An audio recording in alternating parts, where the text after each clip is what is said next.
금양로에서 로마서 말씀을 나눈 지 벌써 19번째 시간이고요.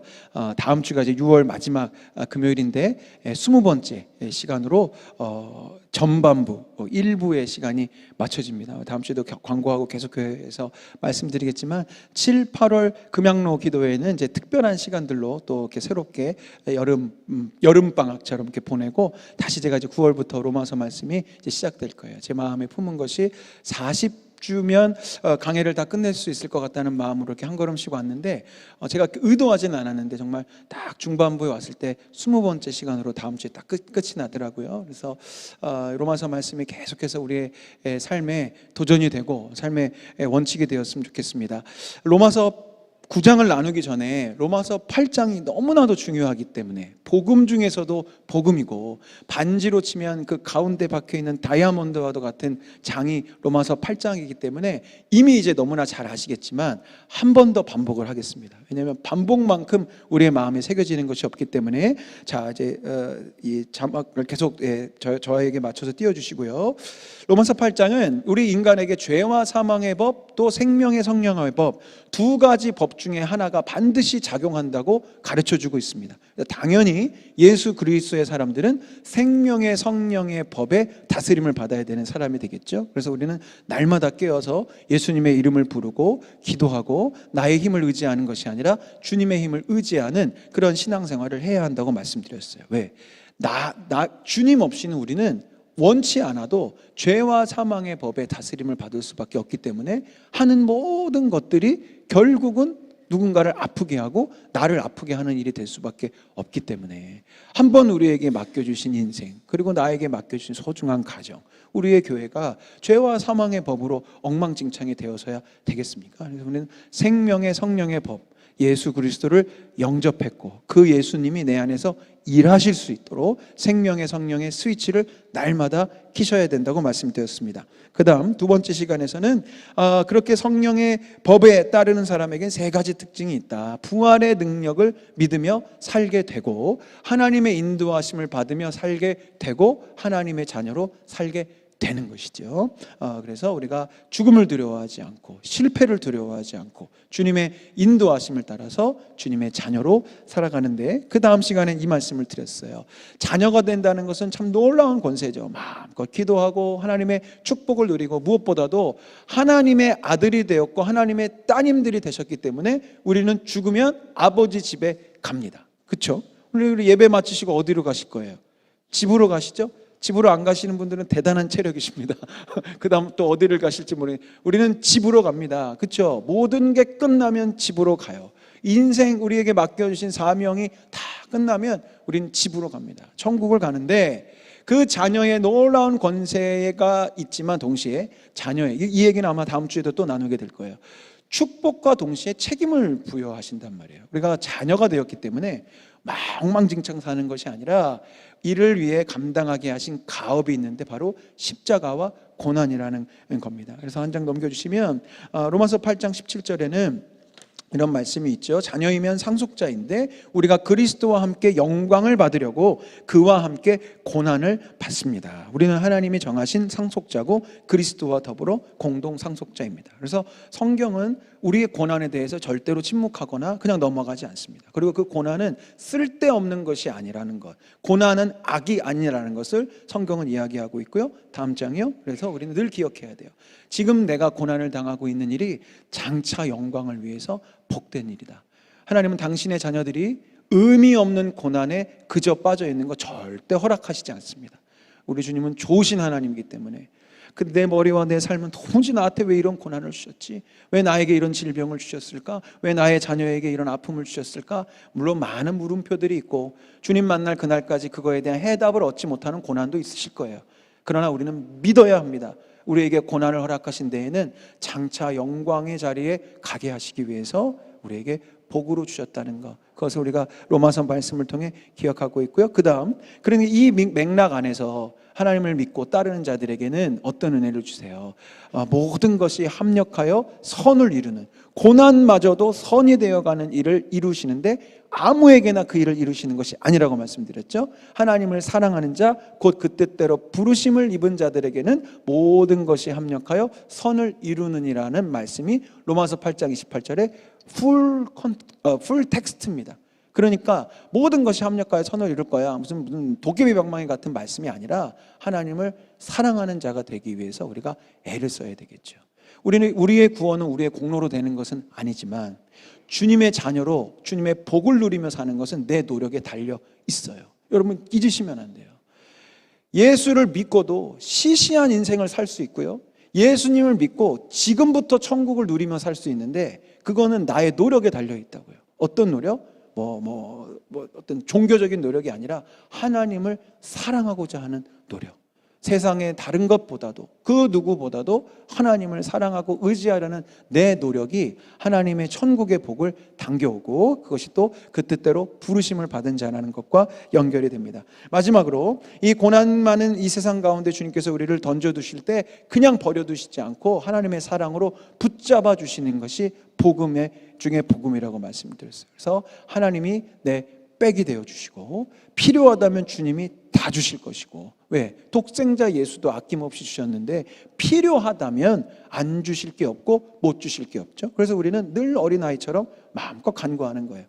필요하지 않으면 안 주실 거고 필요하면 반드시 주실 거니까. 그리고 심판장이 내 편이니 뭐가 두렵겠냐는 거예요. 그래서 우리가 이 로마서 8장의 말씀을 자꾸 묵상할수록 이 세상은 우리 다윗 시리즈 주일마다 하고 있지만 골리앗처럼 우리를 계속 집어삼킬 듯이 조롱하고 공포감을 주고 나의 모습은 정말 아무것도 아닌 것처럼 자꾸 그렇게 할 때 로마서 8장 말씀을 자꾸 붙잡으면 나는 주님 안에서 대단한 사람이야, 난 하나님 지키시는 사람이야, 하나님이 내 백이셔 라는 당당함을 가지고 살게 되죠. 그래서 로마서 8장은 이렇게 멋진 구절로 마무리가 돼요. 로마서 8장 35절부터 39절. 누가 우리를 그리스도의 사랑에서 끊으리요? 환난이나 곤고나 박해나 기근이나 적신이나 위험이나 칼이랴.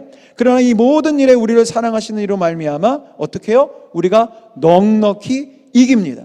내가 확신하노니 사망이나 생명이나 천사들이나 권세자들이나 현재일이나 장래일이나 능력이나 높음이나 깊음이나 다른 어떤 피조물이라도 우리를 우리 주 그리스도 예수 안에 있는 하나님의 사랑에서 끊을 수 없으리라. 할렐루야. 아멘. 아멘. 그 어떤 것도 우리 주 예수 그리스도의 사랑에서 우리를 끊을 수 없다고 로마서 8장의 복음이 쫙 선포돼요. 개인적인 심령으로는 또 제가 만약에 저자이거나 편지를 쓰는 사람이라면 이쯤에서 로마서를 딱 끝내면 좋을 것 같아요. 너무 멋있고 막 승리감에 올라가잖아요. 그죠? 모든 것을 이기느니라. 그리스도의 사랑에서 누가 여러분 이제 천하무적입니다 라는 이 말씀을 듣고 막 설교로 치면 막 여러분들 가슴이 막 뜨거워져서 저 문 밖을 나가시는 걸 설교자로서도 기대하는 모습 아니겠어요? 바울도 그렇게 편지를 딱 끝내면 좋을 텐데 참 재밌게도 그렇게 끝난 로마서 8장이 딱 한 장, 이게 종이로 한 장도 아니고요, 우리 성경책 보시면 딱 한 줄 내려가는데 분위기가 이상하게 바뀌는 거예요.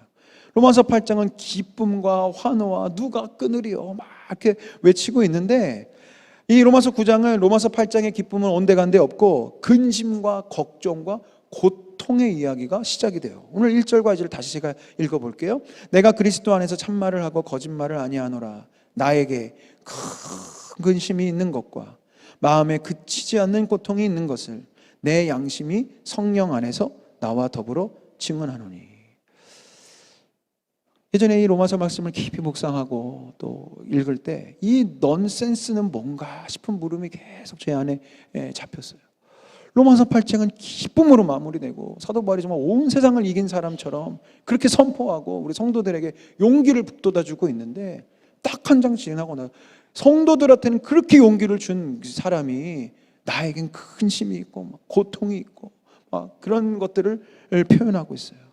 도대체 바울은 무엇 때문에 끊을 수 없는 그리스도의 사랑을 경험했음에도 불구하고 왜 이렇게 고통스러워하는 걸까? 염려하지 말으라고 이야기해도 부족한 마당에 자기에게 왜 이렇게 큰 근심이 있다고 이야기할까요? 그 답은 바로 3절에 있죠. 나의 형제 곧 고륙의 친척을 위하여. 바울에게는요, 이 기쁨 가운데서 누가 자꾸 떠오르냐면 아직도 구원의 길, 이 복음의 길, 제가 몇 주 동안 나눠서 했더니 로마서 8장의 은혜를 누리지 못하고 있는 바울에게도 형제자매들이 있었을 거 아니에요. 친척들이 있었고, 바울이 열심히 믿지만 우리도 여기 많은 성도님들 경우 내 믿음이 뜨겁다고 내 자녀나 내 남편이나 내 배우자가 그냥 같이 믿음이 뜨거워지는 게 아니잖아요. 그러니까 바울도 비슷했던 모양이에요. 나는 주 예수 그리스도를 만나고 내 가슴이 뜨겁고 이 복음 때문에 이 모든 율법의 속박으로부터 벗어난 기쁨과 자유가 있는데, 성경엔 등장하고 있지 않지만 바울의 가까운 형제와 자매들과 친척들과 이웃들은 아직도 이 복음을 알지 못해서 고통 가운데, 그들은 고통인 줄도 모른 채 고통 가운데 허덕이고 있는 그들을 생각할 때마다, 더 크게 봤을 때는 여전히 율법과 율법주의와 할례와 모든 이런 이 종교의 속박에 갇혀져 있는 동족인 유대인들의 그 안타까움을 보면서 사도 바울에게는 큰 근심과 고통이 몰려오고 있었던 거예요. 바울이 가진 근심과 고통은 오늘 설교의 제목처럼 격이 다른 근심이고 격이 다른 고통이었습니다. 질문 드립니다. 저와 여러분의 근심과 고통은 무엇입니까? 먹고 사는 것? 편안한가 불편한가? 내 삶이 안락한가? 지난해보다 올해 내가 조금 더 많이 가지고 있나? 내가 형편이 나아졌나?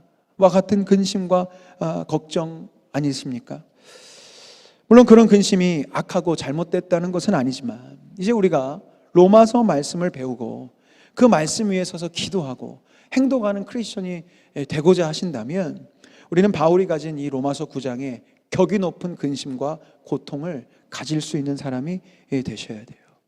아직 구원받지 못한 사람들, 아직 주님의 이 복음의 놀라운 능력을 경험하지 못한 내 주변에 가까운 가족과 이웃과 형제들을 위한 깊은 구령의 근심, 영혼 구원을 향한 근심이 있으셔야 되고, 그것이 구령의 열정으로, 영혼 구원을 향한 열정으로 발전되어져야 합니다. 아까도 우리가 찬양하면서 고백했지만 하나님께서 저를 이 자리에 부르실 때에 어떤 교회를 세워야 할까 당연히 기도하지 않았겠어요? 그리고 당연히 주님은 저에게 답을 주셨습니다. 그 키워드는 사람을 살리는 교회였어요. 사람을 살려라. 내가 이 땅의 백성들을 살리러 왔기 때문에 주님의 몸된 교회는 사람을 살리는 교회가 되어야 한다고 그 마음을 주셨는데, 사람을 살린다는 게 도대체 뭡니까? 그것이 결국은 영혼을 구원하는 것이죠. 하나님의 이 축복과 하나님의 행복과 하나님의 즐거움 가운데로, 절망과 살아도 산 것 같지 않는 그들을 하나님의 기쁨 가운데로 인도해야 하는 것이 사람을 살리는 교회 아니겠어요?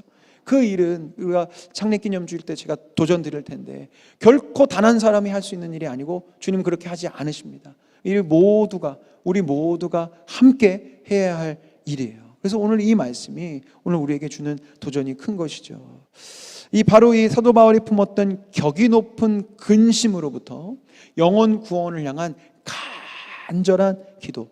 누군가 그렇게 제가 직접 그런 자료를 직접 찾아본 거 아닌데, 간절하다는 게 간이 절여질 정도로 이렇게 애끓는 것이 간절하다는 그런 어원이라는 얘기를 어디선가 들었어요. 확실하진 않습니다. 국어학자가 계시다면 그거 아닌데 하실 수 있지만, 간절히 지금 사도 바울이 정말 간이 절여질 정도로 기도를 하고 있어요. 어떤 기도냐면 로마서 9장 3절에 이어지는 기도죠. 나의 형제 곧 고륙의 친척을 위하여 내 자신이 저주를 받을지라도, 그리스도에게서 끊어질지라도, 내가 우리 동족과 형제와 자매들이 예수님 믿을 수만 있다면, 그럴 수만 있다면 내가 그리스도께서 끊어질지라도 내가 그것을 기도합니다라고 간절하게 기도하고 있어요. 이게 얼마나 간절한 기도인지 여러분, 로마서 8장은 누가 끊으리오로 끝났단 말이에요. 누가 끊으리오. 그런데 본인 스스로는 누구도 끊을 수 없는 그 사랑에서 끊어질지라도 우리 가족만큼은, 우리 형제만큼은 예수 그리스도를 믿고 하나님의 은혜의 자리로 나아가길 내가 기도합니다. 하나님, 내 생명을 포기해서까지 이 영혼들 살려주시면 안 되겠습니까? 라는 그 간절함을 갖고 있는 거예요. 저도 말씀은 선포하지만 아직 이 정도의 간절함은 없어요. 그런데 사도 바울에게는 그 간절함이 있었단 말입니다. 그리스도에게서 끊어질지라도 영혼을 구원하기를 원합니다. 너무나 중요한 마음이어서 자막을 아예 그냥 통째로 준비를 부탁드렸어요. 자막을 한번 띄워주시고요. 좀 문장이 길 텐데 같이 그래도 한번 읽어주셨으면 좋겠습니다. 시작. 참된 그리스도인은 자신만 구원받는 것, 자신만 누리는 은혜에만 즐거워하지 않습니다. 이 즐거움, 기쁨, 행복에 동참하지 못하는 이들을 향한 근심과 고통, 그리고 그리스도께 끊어질지더라도 하는 절대절명의 진지함을 함께 품어야 합니다. 아멘. 아멘. 잘못된 신앙이 있어요. 반쪽짜리 신앙이 있어요. 저 개인에게도 발견되고 저도 모태신앙으로 40여 년 신앙생활하면서 또 교회 사역자로 있으면서 우리가 교회를 다닌다 하지만 정말 하나님이 기뻐하시는 진짜 믿음이 있고 믿음인 것 같은데 결국은 반쪽이라서 가짜가 되는 믿음이 있음을 보게 됩니다. 제가 완성됐다고 드리는 말씀이 아니고 저에게도 발견되고 우리 모두에게도 있는, 우리는 이제 되어져 가는 사람들이니까요. 근데 어떤 모습이냐면 가짜 신앙이 무슨냐면 개인주의적인 신앙이에요. 내가 예수 믿었으니까 그걸로 끝인 거죠. 나는 구원받았으니까, 나는 천국 갈 거니까, 나는 교회 다니면서 받는 유익이 있으니까 그걸로 끝. 조금 더 발전되면 집단적으로 그냥 끝. 우리 교회만, 우리 가족만. 그래도 우리 식구들은 다 예수 믿으니까 아무 걱정 없어. 그래도 우리 교회 사람들은 다 괜찮으니까 아무 걱정 없어. 여러분, 은혜지만 거기에서만 머물러 있다면 우리의 구원은 반쪽짜리 구원이에요. 제가 지난 수요일 분당 만날교회 가서도 제가 인용했던 부분들인데 다시 한번 읽어드릴게요. 담장 안에 있는 교회는 누군가를 세상에 보내려 하지만 정작 자신은 나가지 않습니다. 마치 선교사를 보내놓고 재정적 지원과 기도만 하면 책임을 다하는 것처럼 생각하는 것이지요. 높은 담장 안에 머물러 있는 교회는 외형상 별 문제 없는 듯 보이지만 실상은 고여서 썩어가는 웅덩이가 되기 쉽습니다. 모든 사역이 그저 교회 안에 집중되어 있기 때문에 세상 속에서는 아무것도 하지 않는 교회, 모여서 예배는 드리지만 세상 속으로 나가려고 하지 않는 교회를 향해 하나님은 끊임없이 요구하십니다. 자신의 왕국을 키우지 말고 담장을 넘어 하나님의 나라를 세우라.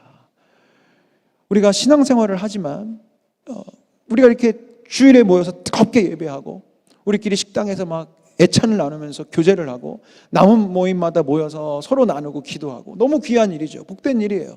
그런데 만약에 우리의 신앙생활에 거기에만 머물러 있다면 우리는 담장 안에 갇혀버리고 나도 모르게 고여서 썩어져가는 잘못된 신앙이 되기 쉽다는 거예요.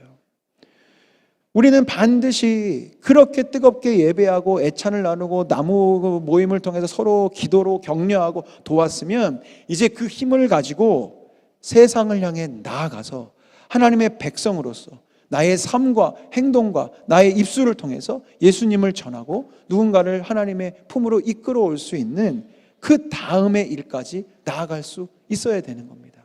그래야 우리는 정말로 예수님께서 역사하시고 일하시는 교회가 되는 것이죠. 예수님은 성전 안에서만 계시지 않았어요. 잘 아시다시피 주님은 들판에 가시고 강가에 가시고 여기저기 사람들이 있는 곳곳마다 가셔서 주님의 복음을 전하시고 하나님 사역을 감당하셨잖아요. 그게 바로 예수님께서 보여주신 기독교의 핵심입니다. 나만 구원받는 거 아니고 우리만 좋은 거 아니고 우리 공동체 전체가 하나님의 은혜를 누릴 수 있도록, 그래서 개인의 구원이 가정의 구원으로 이루어지고 가정의 구원이 이 사회의 구원으로 이루어지고 나아가 나라와 민족과 온 열방의 구원에까지 이루어가는 것이 하나님께서 기뻐하시는 구원의 모습이에요. 그래서 나의 구원은 언제나 열방 구원에까지 계속해서 연결이 되어져야 건강한 신앙이 될 수 있고 하나님이 기뻐하시는 참된 믿음이 될 수 있는 거죠. 그렇기 때문에 우리가 로마서를 8장까지만 쪼개놓고 그 다음부터는 안 읽을게요 라고 하는 잘못된 신앙을 가지실 게 아니라면 로마서 8장의 기쁨을 고백하신다면 우리는 로마서 9장의 근심도 같이 품을 수 있어야 한다는 것입니다. 이해가 되시죠? 8장의 기쁨이 있으니 9장의 근심도 있는 게 그게 아름다운 신앙이라는 거예요. 그래서 우리에게는 전도자로서의 책임이 있어야 합니다. 나만 기쁠 수 없잖아요. 로마서 8장을 아멘 아멘 했고 누가 끊으리요? 정말 주님 사랑합니다 감사합니다 했으면 나만 그거 누리면 안 됩니다. 아직 못 누리는 사람을 위해서 그 기쁨을 전달해 줄 수 있어야 돼요. 벌써 13년 전 일이네요. 제가 목사 안수를 받은 첫 해였어요. 목사가 된 아들이 자랑스러우셨는지 저희 아버지가 고등학교 이제 동창들 또 신우회 동창 중에서 그 신우회 모임을 만드셔서 이렇게 매달 모이시곤 했는데, 제가 안수를 받았던 그 해에 그 몇 달 지나지 않아서 아버지께서 부탁하시더라고요. 이렇게 고교 동창 신우회 모임이 있는데 그래도 아들이 목사가 됐으니 한번 가서 말씀도 좀 전해주고 그럼 좋겠다고. 그래서 뭐 제가 아버지한테 해드릴 수 있는 효도가 뭐가 있겠습니까? 뭐 효도 관광을 보내드릴 수도 없고 제가 돈을 많이 버는 것도 아니니 뭐 갔죠. 가서 이렇게 했는데 고등학교 동창들이 모였으니까 당연히 이제 모이시니까 옛날 얘기 하시는 거예요. 고등학교 때 얘기하고 또 신우회 모임이었기 때문에 자연스럽게 그 시절에 뭐 신앙 이야기, 뭐 교회 다니는 이야기들을 이렇게 하시는데 한 분이 다른 분에게 이렇게 얘기하시는 거예요. 너 고등학교 때 교회 진짜 열심히 다녔잖아. 나는 그때 안 다녔고. 그래서 무슨 얘기를 하시려나 그랬어요. 그랬더니 근데 너 그때 왜 나한테 전도 안 했냐? 딱 이러는 거예요. 근데 화기애애하던 분위기가 정말 한 3초 정도 싹 사라졌어요.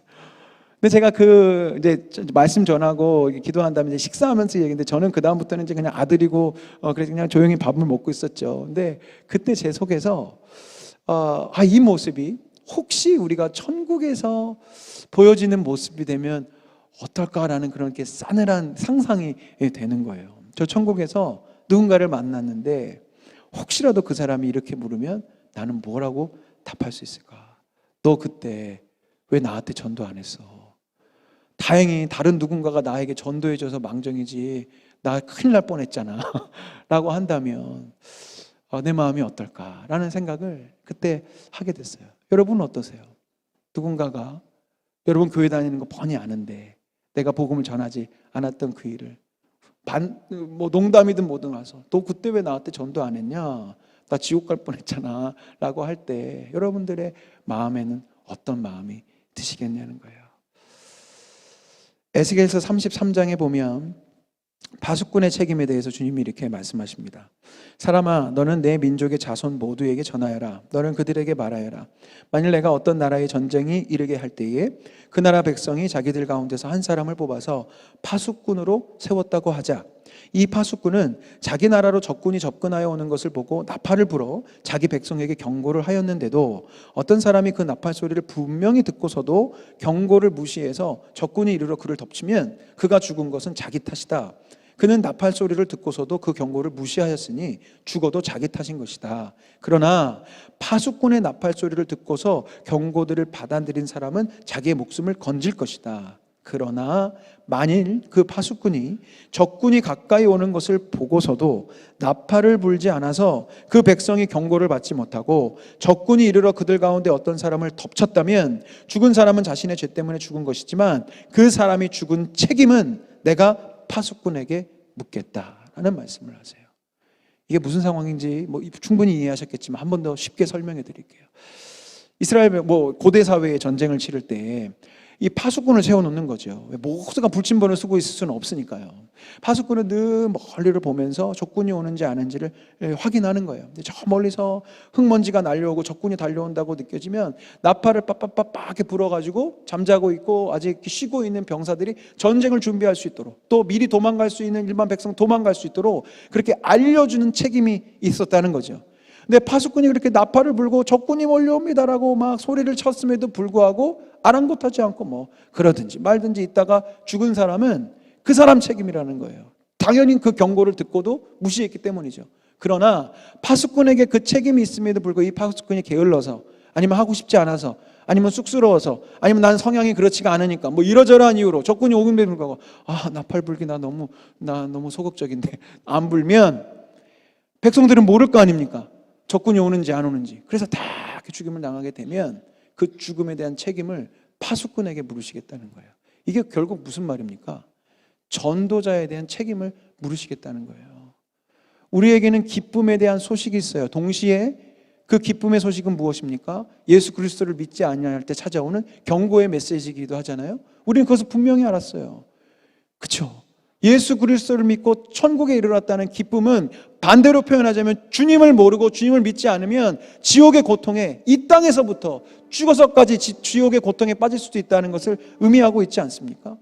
그러면 우리에겐 그 경고의 메시지, 또 하나님의 사랑의 그 구원에 대한 메시지, 살 길이 있어요 라는 나팔을 부를 수 있는 책임이 우리에게 있는데, 그 책임을 다하지 않는다면 우리가 온 인류에 대한 책임은 지지 않겠지만 적어도 내 관계 가운데 있는, 아까 말했던 너 그때 왜 나한테 전도 안 했어 라고 물을 법한 사람에게만큼은 우리에게 명확하게 책임이 있다는 거예요. 왜? 그 사람에게 내가 아니면 전할 사람이 없을 거거든요. 여러분 생각하실 때 그래도 그 사람은 뭐 더 가까운 누가 전할 것 같고 그래, 그러면 괜찮을 수 있어요. 그러나 아무리 고민해봐도 그 사람은 나 말고는 이 예수님 전해줄 사람이 없을 것 같은데 라고 느끼신다면 책임을 가지고 파수꾼의 사명을 감당하셔야 돼요. 여러분들 이 부담이 크시겠지만, 오늘 이 말씀은 부담도 있지만 하나님 주시는 그 큰 위로와 여유의 공간도 있어요. 파수꾼은요, 이 사람들을 살려낼 책임이 있는 건 아니에요. 뭐예요? 경고만 전하는 책임이 있는 거죠. 너무나 잘 아시겠지만 우리에게는 전하는 것에 대한 책임이 있는 것이지, 그 사람이 예수 믿고 구원받는 걸 내가 다 만들어야 되는 책임을 물지 않으세요. 그 일은 주님이 하시기도 하고 하나님의 놀라운 섭리로 이 사람 저 사람 도우셔서 한 영혼이 교회로까지 올 수 있게 하실 일은 주님이 하실 거예요. 다만 우리가 할 일은 전하는 것에 대한 책임, 하나님의 이 복음과 하나님의 나라를 나누는 것에 대한 나의 열심에 대한 책임을 주님이 물으신다는 거예요. 로마서 9장이 바로 오늘 우리에게 그 파수꾼의 책임을 던져주는 것입니다. 로마서 8장의 기쁨을 고백하고 있다면 로마서 9장의 근심도 품어야 하고, 그 근심은 그냥 그 사람 예수 믿어야 되는데 근심만 하고 있다면 그게 하나님 기쁘시겠어요? 그 근심을 가지고 바울처럼 구령의 열정을 가지고 내가 내 목숨을 다 잃는다 할지라도 내게 주신 사명을 감당하는 것까지 내가 끝까지 그 길을 걸어가겠다고 하는 바울의 고백으로 우리가 나아가야 합니다. 사역팀 나와주시고요. 그래서 오늘 우리가 기도하고 싶은 기도의 제목이 명확합니다. 주님, 내가 받은 구원의 기쁨에만 머무르지 않게 하여 주옵소서. 아직 복음의 행복을 누리지 못하는 가족들과 이웃들을 향한 구령의 근심과 구령의 열정을 품게 하여 주옵소서. 여러분, 제가 오늘 말씀 전했지만 정말로 내 안에 복음이 주는, 내가 하나님의 자녀라는, 내가 우리 교회를 다니고 이 기쁘게 찬양한다는 기쁨은 있는데 아직 구원 얻지 못한 영혼들을 향한 근심이 내 안에 없다면 여러분 정말로 경각심을 가지고 기도하셔야 돼요. 그건 좋은 신앙이 아니거든요. 정죄해드리는 것이 아니라 그게 느껴지신다면 기도해야 해요. 하나님, 나에게 로마서 9장에 근심을 주십시오. 그래도 감사하게도 저는 그래도 하나님께서 저에게 정상적인 믿음을 주셨던 모양이에요. 우리 이천 만나교회 목회를 하면서 자꾸 그늘진 곳에 숨어 계신 성도님들이 자꾸 제 마음의 근심과 고통으로 다가오거든요.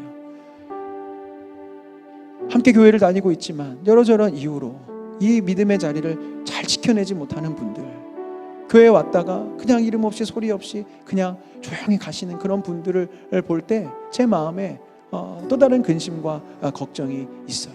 그래서 오늘 기도해 주실 때 여러분들 마음속에도 떠오르는 누군가들이 있을 거예요. 믿음이 아직 흔들리는 분들, 우리 믿음의 공동체 가운데 다 들어오지 못한 분들, 또 교회에 대한 상처와 여러 가지 시간들 때문에 더 마음 열고 깊숙이 들어오지 못하고 계시는 분들이 계세요. 더 함께 하고 싶은데 그게 두려우신 거예요. 이런 분들을 향해서 여러분 오늘 기도했으면 좋겠어요. 그리고 각자에게 맡겨주신 가정과 일터 안에 복음을 전해야 될 대상자들을 위해서도 기도하시고요. 그래서 우리가 예수님의 증인과 복음의 증인이 되어서 하나님 만날 그날, 그래 네가 파수꾼의 책임을 잘했구나, 충성되다, 착하다라는 이야기를 들을 수 있는 우리 모두가 되기를 간절히 소망합니다. 아멘. 아멘. 우리 그 마음을 가지고 함께 찬양하고 우리 보여지는 기도 제목 붙잡고 기도하겠습니다.